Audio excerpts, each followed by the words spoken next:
They are billions, written by FarmWitch4275. The usual soft background hum of discussion was strangely absent within council chambers. Gone was the excited hum of subsonic particle matter, and gone was the flash of light from exchanges of heat. Deathly silence. Such had never been heard before, even in the cold void of eternal space. All 17 members of the councils of great Eternals gently floated above their pedestals. The entire galaxy watching in amazement and terror, all in one soft breath.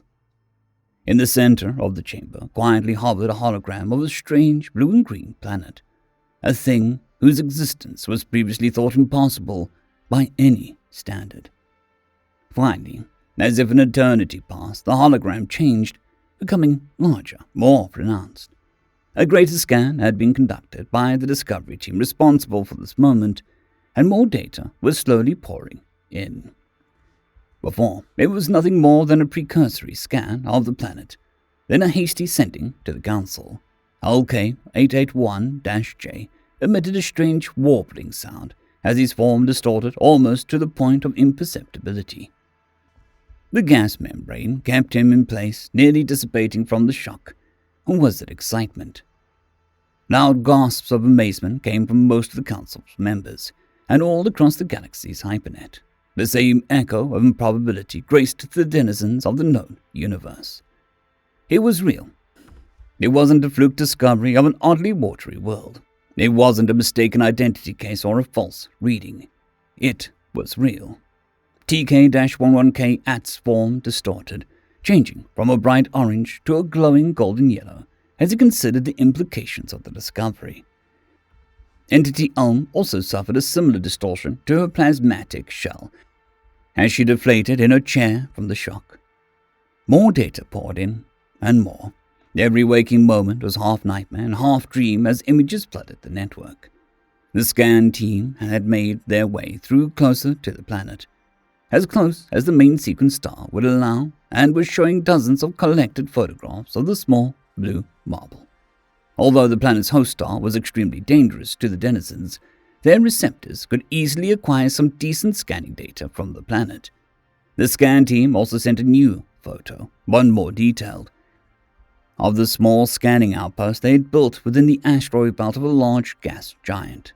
The gas giants, more of them, a rarity of unimaginable scale even in the galaxy itself. The scan team kept sending data, more and more data, in a chronological order of discovery. Take a photo, process it, send it. Scan something, process, send. A standard procedure. It keeps a chronological record of events if something happens, and it can be easily tracked and investigated if something goes wrong. The search for life had taken over the galaxy's consciousness for so long it had become something of an obsession. And here we had a planet absolutely saturated in it, millions of worlds in one entire galaxy, and we only found this one. So saturated in light beyond the pale, we barely could contain ourselves. More than just microbes, trees, actual vegetation beyond simple grass. Not just trees, but towering monoliths of trees hundreds of feet high. Entity XB-113 Fred's entire form distorted and wobbled as the first few close images of the probes came in, showing the towering forests. Half the galaxy celebrated in jubilation. Those beyond the consciousness all vibrated with enthusiasm and shock at the sight of a planet with a stable biosphere outside of a gas giant or ice moon. The impossible had finally been found. The probes kept sending data, showing pictures of more complex life. Fungal life forms. The jubilation of the council, redacted, was beyond imagining. As he redacted, so much I thought that he would redacted. It was amazing seeing a mushroom puff spores into the air. The drone wandered around the forest of giant red trees and stumbled on a river. Unfrozen, flowing water with life forms in it. Counselor -228X plus Y disembodied at the sight and in an embarrassing display pooped back into the aether as the fish jumped up at the camera lens. The galaxy gasped with horror and awe as the fish swam in the water. The probe moved further through the forest, and there it was, a bear, a huge brown monstrosity covered in fur and claws, ripping through a deer. A gasp of horror flowed through the galaxy. Counselor TX-11K At's form changed to a horrid pink, and he shriveled to a tenth of his size in fear. The probe moved on, leaving us scared of what kind of life this planet had. The ecosystem was most interesting, to say the least. We understood. We wished we didn't. The probe wandered through the forest. Then all of our cognitors suddenly stopped. A fence. Refined metal, strengthened dirt, cut wood, cut grass, a lawn, a house. The galaxy all at once collectively lost brain power and stopped dead quiet for what seemed an eternity. Then there it was, a creature, bipedal, small, strange. It was talking, it was speaking. It was repairing something? A wagon or a toy? Counselor Entity BBB-3 screamed in shock and discombobulated to the aether at the sight. "How in the void is there sapient life on this planet?" I bellowed loudly as I flitted through the pictures. The probe hovered close to the new creature, and the creature looked up at it. The creature lifted a hand, then snapped his fingers. The probe juddered as it was grabbed. The camera spun around to see the sight of a very angry-looking creature, a larger, very pissed-off version of the first creature. The creature bellowed something at the camera as it punted the drone back into the forest. The drone hit a retreat function and disappeared back into the planet's atmosphere. Thankfully, it managed to scan the creature before it was forcibly ejected from the planet. The scan appeared, and we all collectively lost our minds. How did this creature ever come to even exist? Entity Counselor P-P-999 Bikesaw emitted a terrifying noise like glass being shattered and vanished into the aether, never to be seen again. The scans were, beyond amazing, terrifying, but still amazing. Each and every one of those creatures was in itself its own microbiome and micro-world, full of hundreds of different kinds of bacteria. The small one and the big one were both their own different kinds of life by itself. Each of these creatures had its own unique trains of bacteria in them. The same purpose, but operating with a different strain of profile. The stomach, the place where food is processed into energy for the body, is by itself its own microclimate, containing both bacteria and an extremely strong acidic substance. Incredible. The eyes, the hair, the bone structure, every single part, piece, and component was its own form of life. An entire organism made up of millions of other organisms all working together in perfect tandem. What level of evolution was necessary to create this creature? What kind of abominable anomaly was this planet? "Seriously, how?" I yelled again. "What do we do? No, seriously. We cannot even approach the planet without heavy shielding thanks to the radiation from the star. This planet's existence defies all current models. How do we even start?" Entity PX-101 said. "We do nothing, and hope they leave us alone. I cannot even fathom being in the same room with one such creature. I would discombobulate 5 ways from a geometric plane," Counselor Redacted babbled. "Contact with the species is impossible regardless. They cannot hear our wavelengths, and what was that noise it made when it attacked the drone? It also attacked the drone," Counselor Entity Bob said. "It attacked the drone because it was trespassing on its territory. We cannot understand their speech, but we can detect their emotional state. They are full of emotion. That creature was simultaneously scared and enraged. How can one have two emotions at once?" Entity Prescott KBBX said. "Incredible.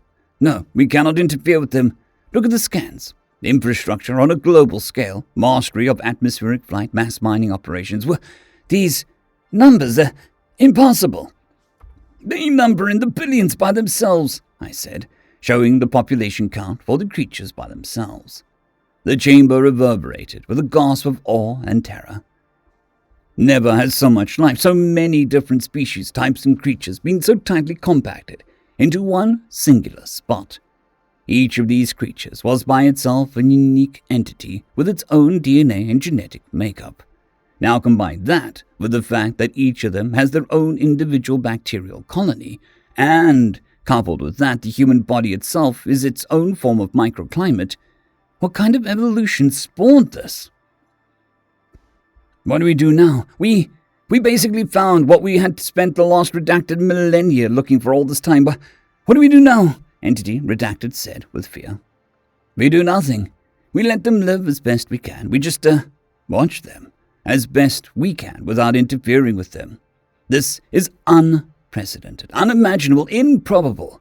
After so long, we encounter a little more across the whole universe, but more of ourselves and basic protozoa in hostile lands. And suddenly, this. We must protect them, at the very least, I said. Impossible. Look at these projections. This entire planet kills them just as much. Should we not take this as nature's way and exterminate them? Surely other life forms could benefit more. These creatures, I believe the probe refers to them as humans, do more damage to the planet itself than anyone else. Why should we just not wipe them out? Counselor Absolved One said as he vibrated above his stadium. Never! I yelled angrily. Did you not hear me? Did you not read the scans? You cannot ever harm a human. The numbers of bacteria, the quality of genetics, the sheer totality of just how many different factors all combine to make one single creature. To harm even one human is to commit an act of genocide, the likes of which would make even the old ones weep. They are billions, I yelled. The council chamber grumbled in response. We must let nature take its justified course. We must do everything to help the humans. So long have we sat here languishing with lifeless worlds and broken dreams. Suddenly, we come across this one world with all the life we could ever ask for. I dare say we will not help them uplift and ascend to the heavens. They can do that on their own volition. But we can help them. Better food processing, better pollution scrubbing. We can help them better themselves, help them see a better path forward. Life is precious in every form. It must be protected. Is this not the purpose of this entire council? Entity Redacted yelled above the crowd. Entity Redacted is most correct. Each human represents 1 billion lifeforms operating in perfect tandem, the kind of mutual benefit we have never before encountered, or even considered would even exist. I call a vote. Help the humans, aye or nay, Councillor LK881-J said. Aye, came a resounding reply. And thus the ayes have it. We must defend the humans from the terror of the void and acquire samples. We can finally begin our terraforming project, I said to a round of applause. Guys. Look at the screen, Councillor BWEEPEEB said. There, staring us in the face, was the business end of a clearly spacefaring craft of advanced design within literal spitting distance of our science exploration ship. Seen in a pale, translucent piece of the ship's hull was a human. Well, that certainly makes things complicated, Entity Redacted said in response. Permission to redact myself, Entity Bob said. The screen changed to an audio-converted waveform recording. Then we heard it, a radio transmission. Hello! Is there someone there? We come in peace. We hope you do too. End of story. I would like to thank our T5 members and patrons, Casper Arnholtz, John Creighton, Vidmori, 050, Dragzoon WRE, and Elijah Silvercross. Thank you very much.